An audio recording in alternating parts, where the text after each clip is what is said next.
El siguiente programa es financiado por el Fondo para el Desarrollo de la Televisión de la Autoridad Nacional de Televisión, ANTV.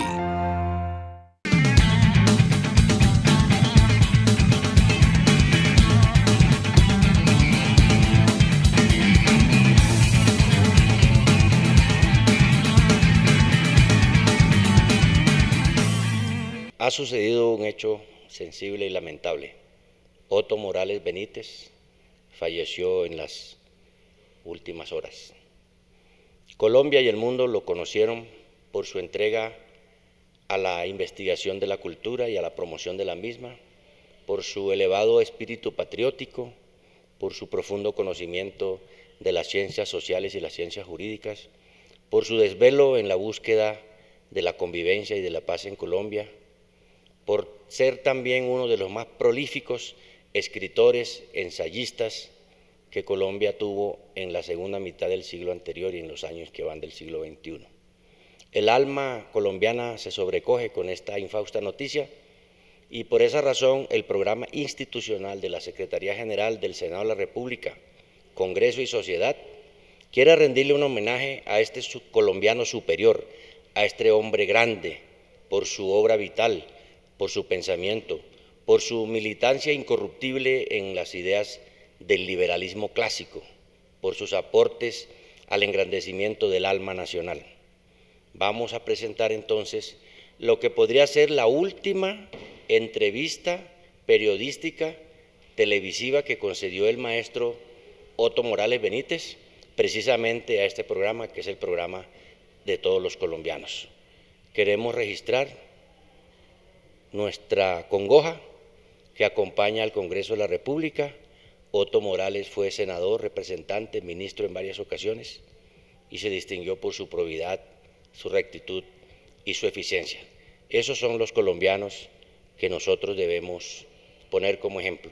Congreso y Sociedad invita a que disfrutemos de la sapiencia de este colombiano destacadísimo y que lo recordemos, entre muchas otras facetas del gran humanista, también por su conocida carcajada amplia, generosa y espontánea, que también lo ha hecho conocer en otros ámbitos.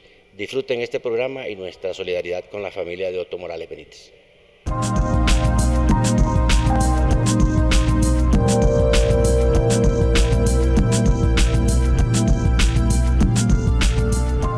Amables televidentes, muy buenas noches. Bienvenidos a Congreso y Sociedad, el programa institucional de la Secretaría General del Senado de la República.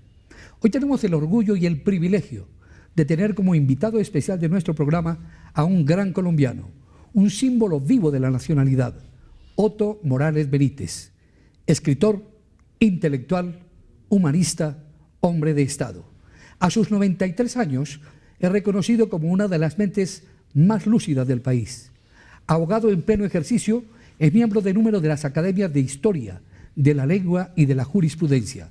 Bienvenido a Congreso y Sociedad, doctor Otto Morales Benítez. Muy amable, muchas gracias. Le agradezco mucho la invitación. ¿Cómo llega un hombre de provincia, sin linajes ni apellidos, a los grandes escenarios de la política nacional? Un hombre de provincia, como yo, logró llegar a las grandes consagraciones democráticas trabajando, luchando. Mi padre era muy jefe liberal en Río Sucio, tenía la costumbre de leer los periódicos de las revistas liberales a las 5:15 de la tarde a la gente del pueblo, porque no había radio ni televisión. Esa lectura de los periódicos de las revistas me ilustró mucho a mí.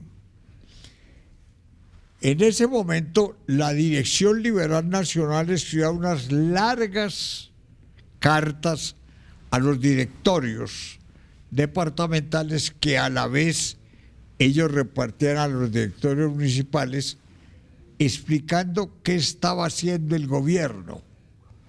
Segundo, qué proyectos había en el Congreso y qué importancia tenían para el país.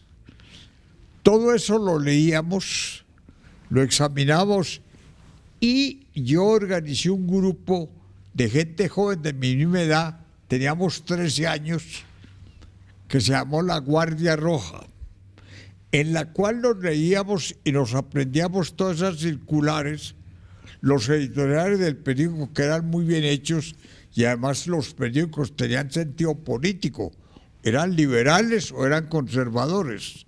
No es como ahora, es que es un periódico informativo lleno de cosas light, de informaciones, de aventuras amorosas, de la descripción de cómo se comportan las niñas que trabajan en los medios de publicidad, etcétera, etcétera. No, eso eran orientaciones sumamente claras desde el punto de vista ideológico, escritos además por grandes maestros. Los directores eran gente de mucha consideración intelectual. Todo eso me fue formando y me llevó a tener una acción permanente. De Río Sucio salí a estudiar a Popayán La Culta, donde organizamos grupos de amigos y trabajamos mucho con el directorio liberal departamental. Dictamos clases a los trabajadores de Popayán. Yo, por ejemplo, fui profesor de historia, se enseñaba geografía, se enseñaba algunas bases de literatura, se les daba una orientación general. Y los directorios departamentales y municipales tenían casas liberales, donde cada 8 días había un orador, o de fuera o del lugar, para explicar la política. Toda la gente tenía conciencia de qué estaba pasando. Había una información directa sumamente importante. Hoy eso ha desaparecido. ¿No? Hoy eso ha desaparecido. Eso es grave. El partido hay que volverlo a organizar. El Partido Liberal hay que volverle a dar un estatus de organización permanente. Hay que tener una política de agitación intelectual para que la gente se sienta comprometida con el partido. Eso que estamos haciendo últimamente de citar el partido solo a elecciones, eso no es bueno. No es bueno ni desde el punto del partido, ni de la orientación ideológica, ni del sentido de la nacionalidad, ni se conocen las necesidades del país, ni cuáles son sus soluciones. Al partido hay que organizarlo para que vuelva a tener una información y una conducta frente a Colombia. Es claro que en materia política hay una regresión, no hay cultura política hoy en día. ¿Cómo siguió esa formación suya? ¿Cómo llegó a las cargos de elección popular? Hicimos mucha política, teníamos grupos políticos. Luego me fui a estudiar a Medellín, donde hice mi carrera de Derecho. Como mi papá era muy jefe liberal en Caldas, me vinculó inmediatamente a los jefes liberales de Antioquia, a Alberto Jaramillo Sánchez, a Rafael Arredondo, al gran viejo Emilio Jaramillo, director del diario, a Jesús Tobón Quintero, que era el director del Heraldo de Antioquia. Y con ellos participé en todos los actos del liberalismo. Yo recorría el departamento, yo recuerdo acompañando como miembro de la Juventud Liberal al maestro Darío Echandía, semejante maestro, semejante orientador. Recuerdo haber repasado, haber visitado varios municipios con un hombre excepcional del cual ya se menciona muy pocas veces, Carlos Lozano y Lozano, que fue presidente nuestro, designado presidente, gran orador, un gran jurista, un hombre de pensamiento ideológico doctrinario muy organizado, etcétera, etcétera. Recuerdo que recorrimos el oriente de Antioquia terminando a las 6 de la tarde en la casa de la Convención Liberal, de la Convención de la Constituyente de 1863. Entre otras cosas, este año se cumplen 150 años de haber sido expedida la Constitución en Río Negro. No ha habido una citación del liberalismo, ni del gobierno, ni de la gobernación, ni de nadie, ni de los periódicos, recortando uno de los momentos más trascendentales de la vida constitucional colombiana. Hay un desamparo mental de lo que es el destino del liberalismo. Eso hay que corregirlo, eso hay que rectificarlo. Todo eso yo recuerdo al final de la tarde, después de recorrer el Oriente con el doctor, el directorio invitaba a todos los profesores de Derecho Constitucional y de Derecho Público para que vinieran a Río Negro a escuchar a Carlos Lozano, quien hizo una exposición luminosa sobre lo que era la Constitución del 63, lo que había eliminado de la Constitución del año 43, la pena de muerte, la falta de libertad intelectual, la falta de libertad de pensamiento, la separación entre la Iglesia y el Estado, para tener una voluntad laica, etcétera. Fue luminoso y estaba la gente más importante de Antioquia escuchándolo. Pero fue que el directorio visitó universidad por universidad. Eso es lo que hay que volver a revivir. Eso es lo que hay necesidad de volver a crear, porque hay este hecho, que esto hay que advertir sobre la gente. Sin cultura no se puede hacer política, porque entonces no se sabe qué es lo que hay que hacer, ni cómo manejar el Estado, ni cómo manejar las instituciones, ni cómo manejar los departamentos, ni cómo manejar los pueblos. Lo que nos ha pasado con la elección de alcaldes, han escogido gente muy buena seguramente en cada pueblo, que no tienen ni medida y van a dar a la cárcel. Usted recuerda que el año pasado, de los 1.200 municipios colombianos, teníamos 812 procesos contra los alcaldes por haber obrado a la ligera. No era siquiera que fueran a robar para ellos, no, era que habían aplicado mal la ley, habían aplicado mal las normas administrativas, ¿no? Retomando el hilo histórico, después de Medellín, cuando usted ya se hace abogado, regresa a Manizales. Yo regreso a Manizales, mi familia se ha venido de Río Sucio a vivir a Manizales.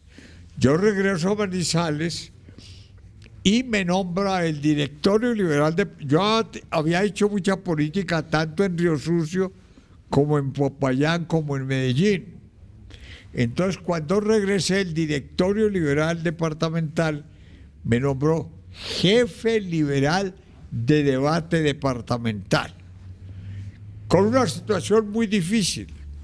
Había dos disidencias liberales contra el directorio departamental, es decir, contra lo que yo iba a representar, dirigidas por dos jefes de gran categoría, uno de Manizales y otro de Armenia.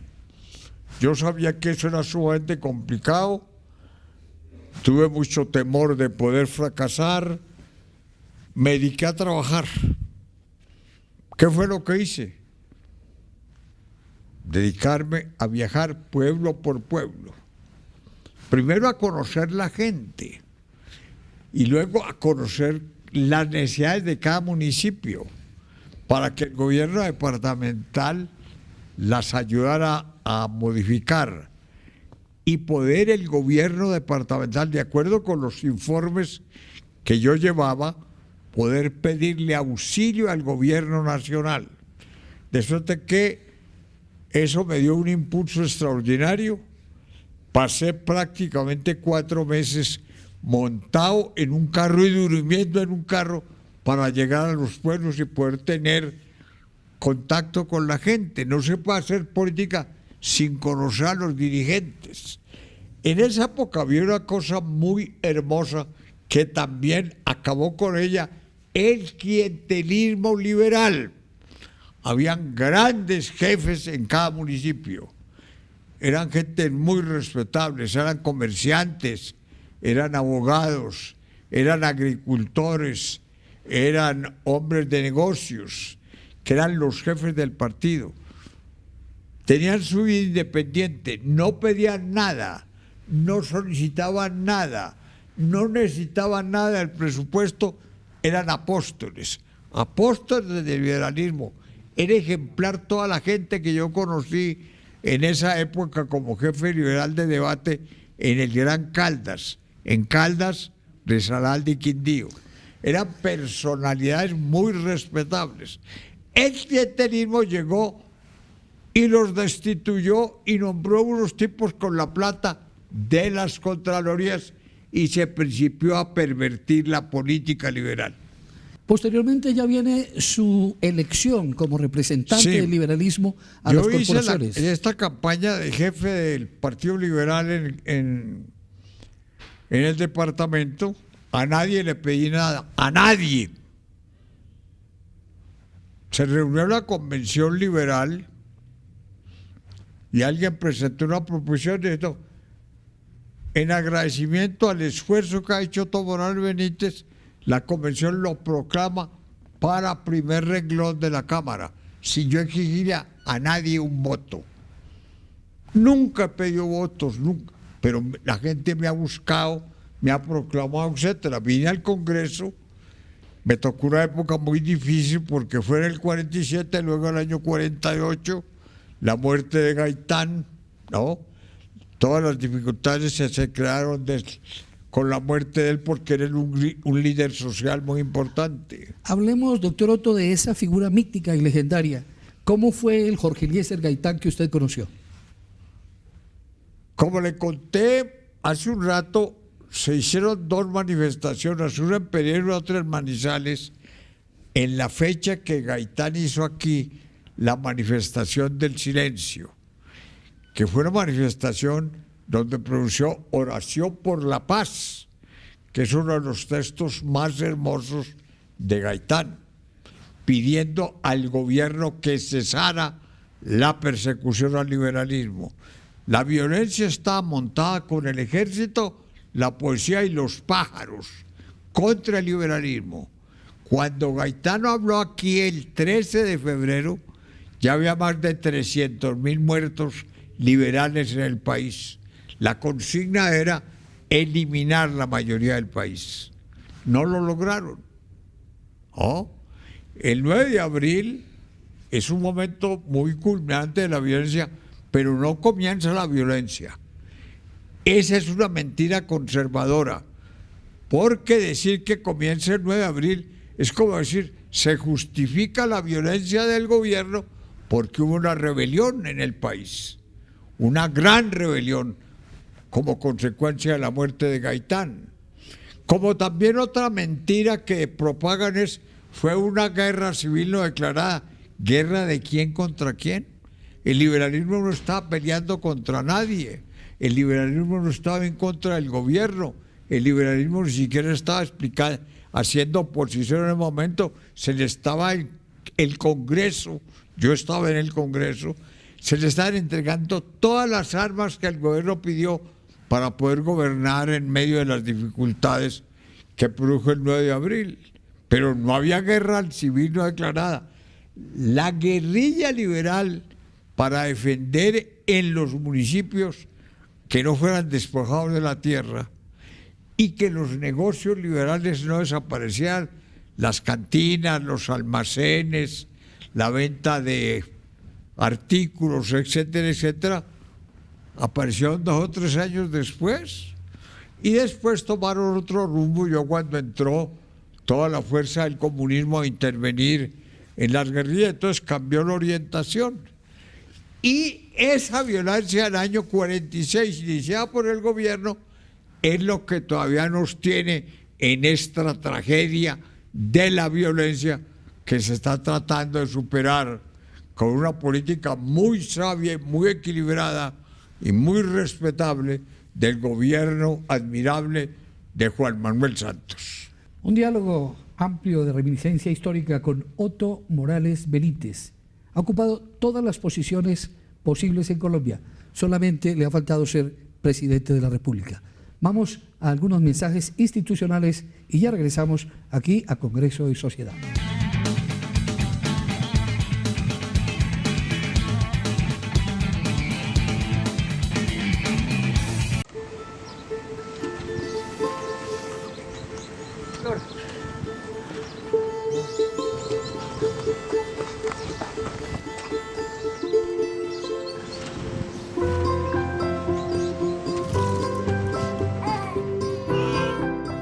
pensar en sus manitas, en su carita, si desde que está con nosotros solo pienso en su futuro, por su salud, por su educación. Cada niño cuenta, cada colombiano cuenta. Registraduría Nacional del Estado Civil. Autoridad Nacional de Televisión.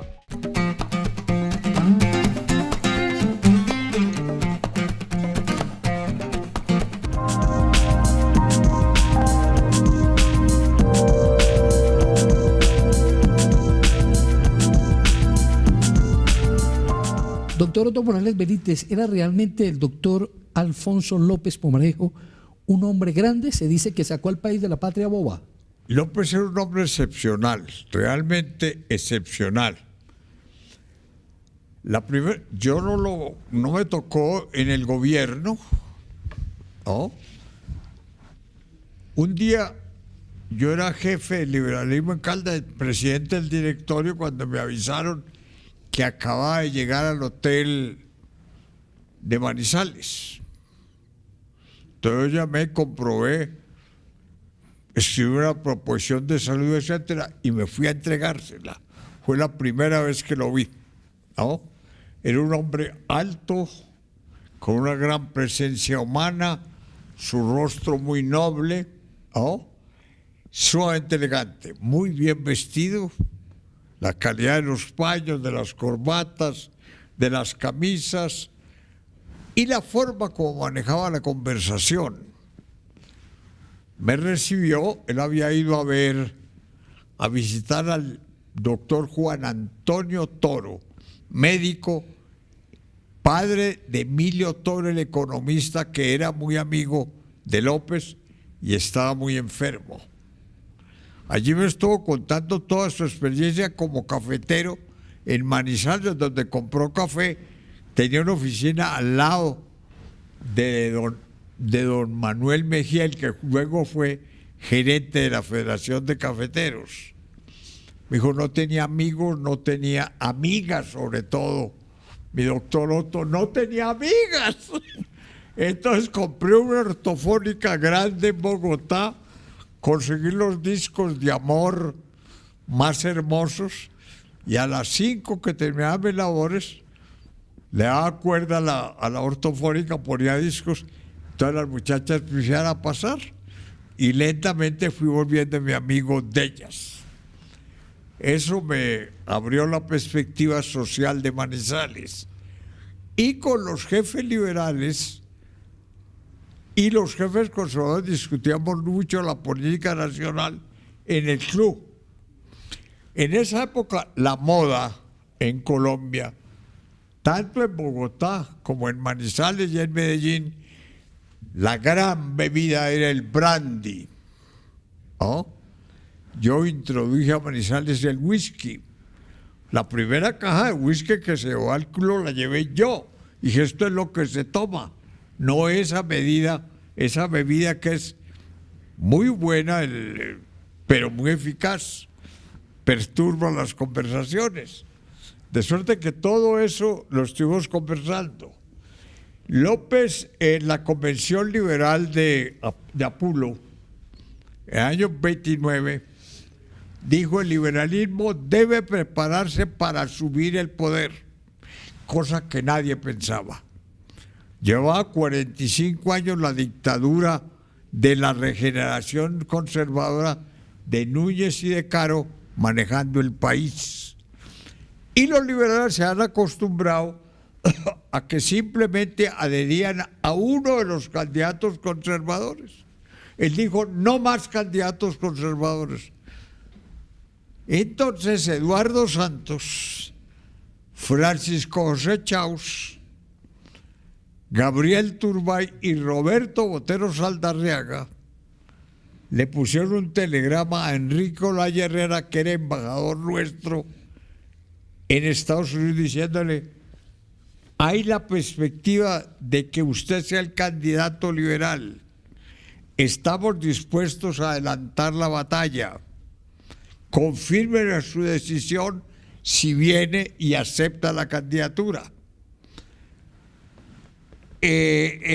Olaya Herrera era un hombre con mucha tradición en la vida del partido, gran orador, gran periodista, había fundado el Diario Nacional, que luego lo dirigió el doctor Alfonso López Morejo, y era hombre con una trayectoria nacional muy importante. Él contestó, acepto, pero con ciertas condiciones. Dijo, primero, será un gobierno de concentración nacional desde el liberalismo. Segundo, necesito que cuando yo regrese a Colombia, que voy a regresar y voy a entrar por Panamá, llego a Panamá y luego voy a Cartagena, vengan jefes conservadores que estén de acuerdo con mi candidatura. Quiero que sea un movimiento nacional, no quiero que sea una candidatura de ruptura con los conservadores, sino de entendimiento con ellos. El primero que contestó fue Carlos R. Restrepo. Dijo, yo voy. Fue con Abel Carbonell a encontrar a Olaya a Panamá y entraron por Cartagena. Luego vinieron de Cartagena para abrir la campaña en Medellín. Se resolvió que Medellín era la ciudad para abrir la campaña en la Plaza de Cisneros, que era la gran plaza democrática de Colombia.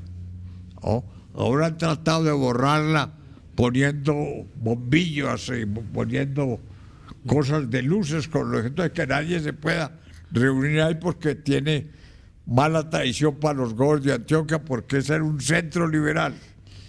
Entonces se vinieron a Puerto de Río, ahí donde durmieron, y López, que era el jefe del partido, con Alejandro Cudedo Niño de Cúcuta y con Francisco Samperuri, un señor de aquí, un exministro de Relaciones Exteriores muy importante, Francisco Samperuri, un hombre culto, admirable.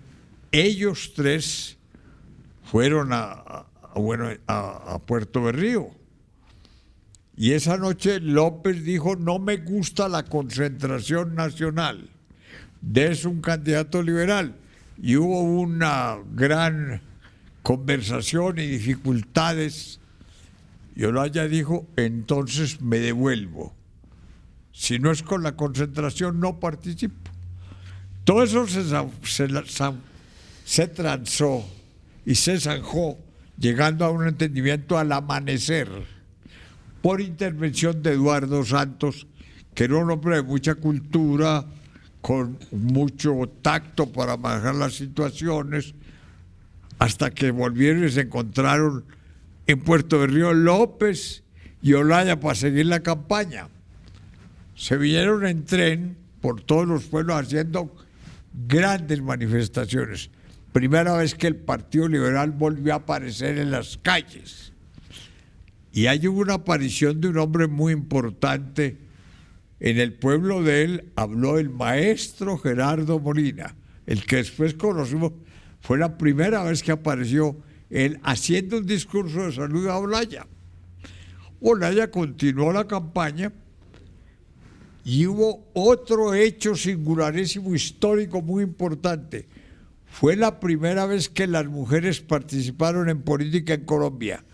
Doña Villegas de Santos, la mujer de Antonio Izquierdo, la señora de otro de los jefes liberales, la mujer de Samperuri, todas ellas participaron en la campaña, visitaron los pueblos y por primera vez las mujeres en la plaza pública pronunciaron discursos. Esto ha sido una batalla muy dura para defender a las mujeres. La última vez, en el gobierno de López, se dictó un decreto estableciendo la coeducación. Las mujeres podían ir a los colegios y podían ir a las universidades con los muchachos. Y Monseñor González Arbeláez, de Río Negro, gran orador y gran líder para manejar multitudes, hizo una manifestación en Medellín contra la educación diciendo el hecho de llevar a las mujeres a la universidad es un interés del liberalismo de destruir la familia, de acabar con la respetabilidad moral de las mujeres. Declaramos la guerra civil. Por fortuna no le hicieron caso.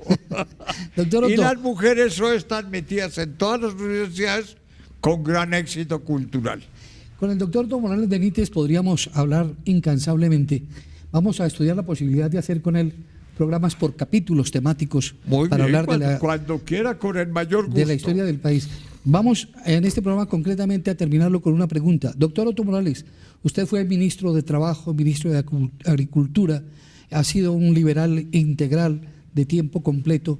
¿Usted soñó con ser presidente? ¿Quiso ser presidente? ¿Pudo ser presidente? Sí, fui candidato a la presidencia en 2 ocasiones. Recorrí el país, hice una movilización ideológica muy grande. Precisamente en estos días he estado corrigiendo todo lo que dije en la segunda campaña, porque la primera no se recogieron los materiales, de la segunda están todos los materiales, salen 4 tomos de tesis sobre problemas de desarrollo, sobre el problema eléctrico, sobre el problema cultural, sobre el problema de la educación, sobre el problema de relaciones con la Iglesia y el Estado, el mejoramiento de las leyes legislativas, especialmente volviendo a fortalecer los seguros sociales que los han ido desbaratando. Esa es obra del gobierno, del primer gobierno de Alberto Lleras cuando fue designado. López se retiró en el año 44, exigieron designado a Alberto Lleras y fue presidente. Hizo nada menos que los seguros sociales a través de Adán Arriaga Andrade, que era el ministro del Trabajo. Hizo la reforma constitucional del 45 y se comenzó a aplicar por primera vez un plan de desarrollo en Colombia. Doctor Otto Morales Benítez, usted es la carcajada más famosa de Colombia. Yo le pregunto, como cuando fue ministro de Trabajo, ¿de qué se ríe? Esa fue una pregunta que me hicieron, porque en ese momento había 28 huelgas en el país. Nosotros encontramos en el Frente Nacional un sindicalismo muy desbaratado. Habían tratado de eliminar la CTC, que ha sido la gran orientadora del sindicalismo de origen liberal. Los jesuitas habían montado la UTC para acabar con la CTC. Y Rojas Pinilla en la dictadura trató de montar otro movimiento laboral que no le funcionó, gracias a Dios, pero todo eso desorganizó la vida laboral. Entonces no había orientación. Entonces, por ejemplo, al comienzo presentaron esa situación que le cuento de 28 huelgas y yo largué una carcajada y alguien me dijo, ¿de qué se ríe? Tiene 28 huelgas, usted está en uno de los momentos más difíciles del país. Creamos otra vez la negociación colectiva que había desaparecido. ¿Por qué? Por el estado de sitio. El estado de sitio, el artículo 121 de la Constitución del 86, que establecía que el artículo establecía estado de sitio, entonces el gobierno legislaba para lo que fuera llegar a la paz. Entonces se legislaba a través de eso. Nosotros dijimos, no. En la dictadura de estado de sitio, en la dictadura militar de Rojas, se legislaba, se dictaba un decreto del ministro. Los salarios se dan de tanto aumento, tanto, no sé qué, tanto por la pensión. Dijimos, no. Se vuelve a la negociación colectiva. El sindicato debe negociar con el patrón, punto. Un diálogo coloquial, extenso, amable con Otto Morales Benítez, un símbolo de la nacionalidad, una de nuestras más lúcidas mentes, un liberal de tiempo completo. Amables televidentes, muchas gracias por su atención. Los invitamos a contactarnos a través de nuestras redes sociales. Nos vemos aquí en Congreso y Sociedad en una próxima ocasión.